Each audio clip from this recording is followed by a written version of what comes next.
This is day 3 of building my PC business. Today I focused on researching what website platform I should use to build my storefront.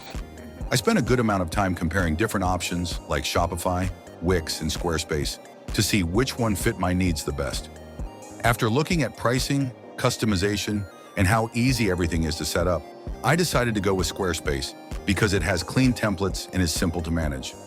I also started planning out how I want the homepage and product pages to look once I start building it. That's all for today. See you.